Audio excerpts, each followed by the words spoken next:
Hi, everyone, and welcome to a reading for connecting with nature spiritually today. I think the need for spiritual connection comes up when most often when we feel like we need some guidance, some clarity, and we need some help in life, or that we see so much beauty and magic in life, and we want to praise it, and we want to acknowledge it even more, and of course, all the things in between and beyond. And so, right now, let's just acknowledge the beautiful earth we live in, the great Mother Earth, her spirit, and the great creator of all things, watching over us and guiding us. And the spirits of the place, spirits of this land, spirits of the place where you are. We ask for your guidance, blessing, and your wisdom so that we may share the love, so that we may learn to love ourselves and our communities. All right. How can we connect with nature spiritually today?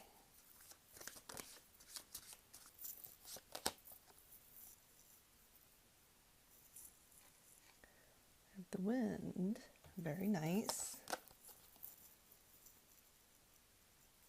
Swamp.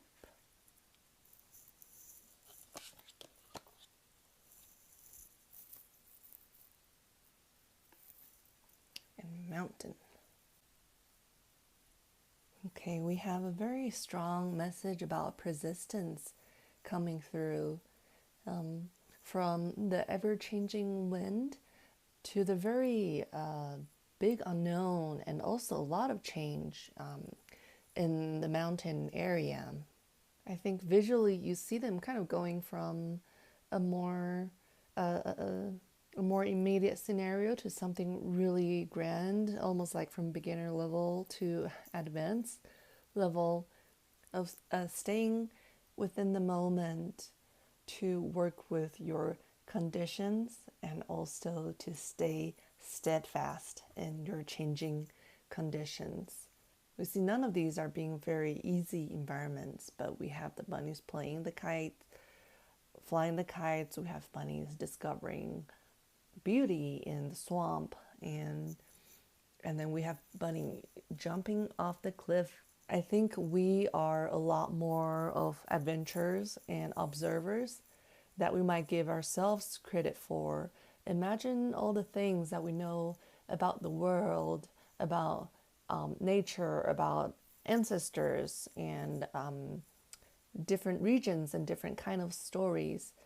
And they were the work of many people who went to study, who went to explore, and they write, and they share what they learned from their expeditions. But in our own lives, that's what we're all doing as well.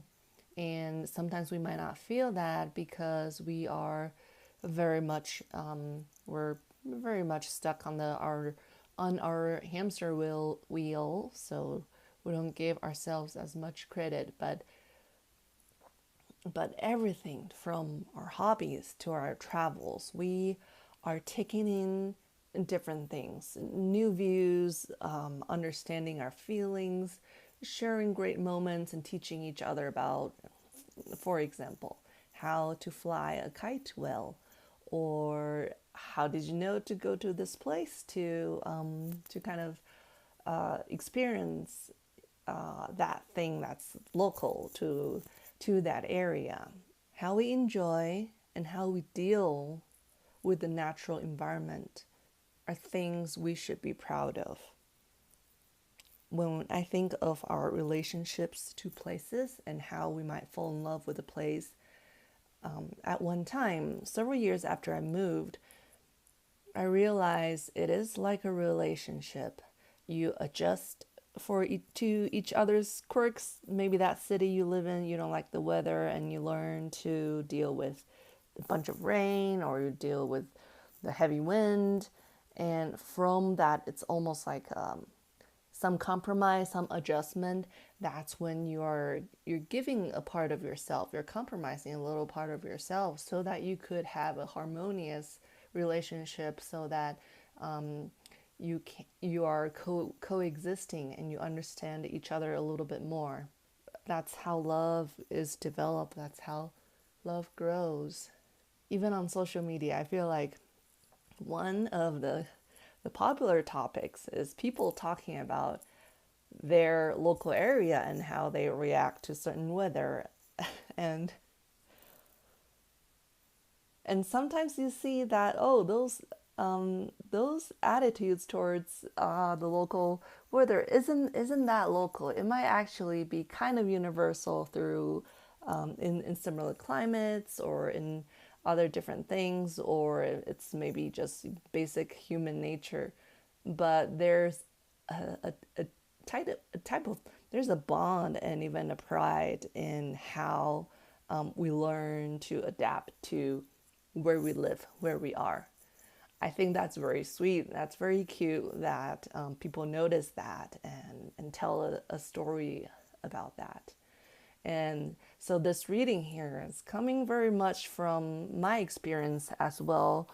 We don't get a whole lot of snow, but because of our immediate landscape and just kind of the curves of the hills where we live in, it could all be pleasant and kind of easy to deal with on most places, but maybe I just get a short distance where the snowdrift or things like that give me a huge headache and big fear around whether or not I can deal with the situation in the winter.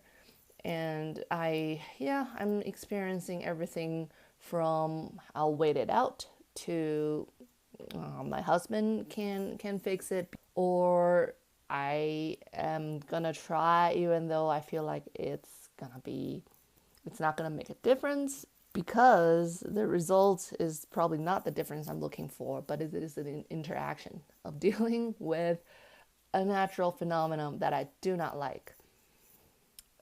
So again, I think this is a kind and loving message, and yeah, an affirmation of how great of explorer observer you are, and how much you have contributed to interacting and building a relationship with your place. And so share that love, share that observation, share that wisdom. I think the pride with our place is something worth celebrating. And so thank you, nature. Thank you, Mother Earth, for coming through to help us continue with this meaningful bonding and meaningful learning. And I hope you all have a good day, and I'll see you in another reading.